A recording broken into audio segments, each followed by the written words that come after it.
السلام علیکم ورحمۃ اللہ وبرکاتہ۔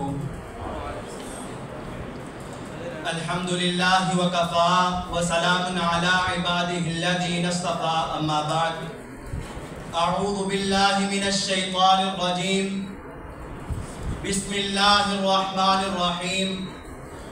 وَلَقَدْ كَتَبْنَا فِي الزَّبُورِ مِن بَعْدِ الذِّكْرِ أَنَّ الْأَرْضَ يَرِثُهَا عِبَادِيَ الصَّالِحُونَ۔ وقال النبی صلی اللہ علیہ وسلم: مروا ابا بکر فلیصلی بالناس۔ نبوت کے بعد اولین انتخاب خدا تھا وہی نور منزل۔ نبوت کے بعد اولین انتخاب خدا تھا وہی نور منزل، وہی صدیق اکبر، وہی خلیفہ بلا فصل، وہی امام کامل۔ حضرت رسول اللہ علیہ السلام کے اس دنیا فانی سے رخصت ہو جانے کے بعد صحابہ اکرام رضوان اللہ علیہم اجمعین کے اندر یہ مسئلہ پیدا ہوا کہ آج کے بعد اس امت کی قیادت کس کے ہاتھ میں آئے گی، یعنی خلیفہ بلا فصل کسے تسلیم کیا جائے گا۔ ایسے مشکل ترین کٹھن حالات کے اندر ایک ایسے شخص کا انتخاب کیا جاتا ہے کہ مشرق سے لے کر مغرب تک، شمال سے لے کر جنوب تک، عرب ہو یا عجم، امریکہ ہو یا افریقہ، پوری دنیا کائنات کے اندر لوگ اسے ابو بکر صدیق رضی اللہ تعالی عنہ کے نام سے یاد کرتے ہیں۔ میں نے سنی سنائی باتوں پر عمل کرنے کے بجائے قرآن سے پوچھا، قرآن تو بتا، میرے رب نے میرے نبی کا نائب، میرے رب نے میرے نبی کا یار، میرے رب نے میرے نبی کا صاحب کسے قرار دیا ہے؟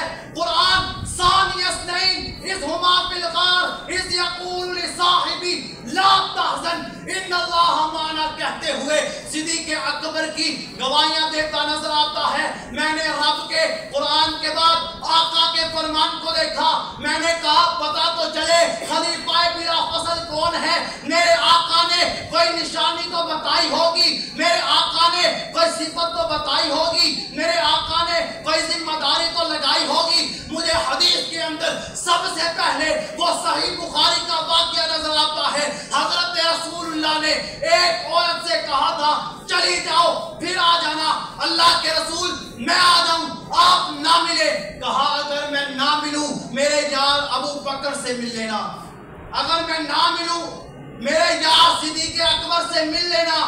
اور مجھے پھر وہ واقعہ یاد آتا ہے، صحیح بخاری کی حدیث ہے، حضرت بلال رضی اللہ تعالی عنہ نے اذان دی، دروازے کے باہر کھڑے ہوئے، کہا الصلاۃ الصلاۃ، آقا کے کانوں میں آواز پڑی، کہا مروا ابا بکر فلیصلی بالناس۔ صحابہ موجود ہیں، حدیث آپ نے سنی ہوگی، حافظ ابن حجر رحمہ اللہ نے لکھا، وہاں پر حضرت علی موجود ہیں، حضرت عقیل موجود ہیں، حضرت رسول اللہ کے چچا زاد بھائی ابن عباس بھی موجود، حضرت رسول اللہ کے چچا عباس بھی موجود ہیں۔ بڑی بڑی عظمتوں والے، بڑی بڑی فضیلتوں والے، بڑے بڑے مقاموں والے لوگ موجود ہیں، لیکن آقا نے کیا فرمایا؟ کہا مروا ابا بکر فلیصلی بالناس، لوگوں میرے ابو بکر کو کہو نماز پڑھائے۔ سیدہ عائشہ رضی اللہ تعالی عنہا نے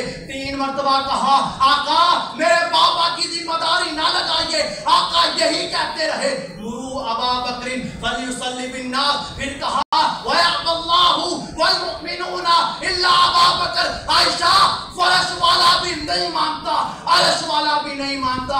عبداللہ جوید کو اس حدیث سے یہ بات سمجھ آتی ہے، عائشہ میرے بعد میرے مصلح پر، میرے بعد میرے مصلح پر ابو بکر کے علاوہ کوئی سجدہ ہی نہیں، میرے علاوہ میرے بغیر میرے مصلح پر ابو بکر کے علاوہ کوئی سجدہ ہی نہیں۔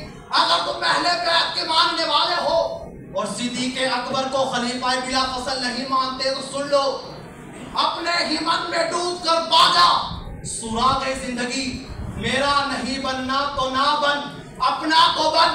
حضرت علی کے کیا الفاظ تھے؟ حضرت عثمان نے پوچھا کتاب کا نام ہے، جلد نمبر 1 ہے، صفحہ 112 ہے۔ حضرت عثمان نے کہا علی ایک سوال ہے، کہا پوچھو کیا پوچھتے ہو؟ کہا علی ایک بات پوچھنا چاہتا ہوں۔ کہا پوچھو کیا پوچھتے ہو، کہو کیا کہتے ہو؟ کہا علی کیا تو نے ابو بکر کی بیعت کر لی ہے؟ کہنے لگے نعم، ہاں میں نے خلیفہ اول صدیق اکبر رضی اللہ تعالی عنہ کی بیعت کر لی ہے۔ میں تو پھر یوں ہی کہوں گا اب جس کے جی میں آئے وہی پائے روشنی، ہم نے تو دل جلا کر سر عام رکھ دیا، وما توفیقی الا باللہ۔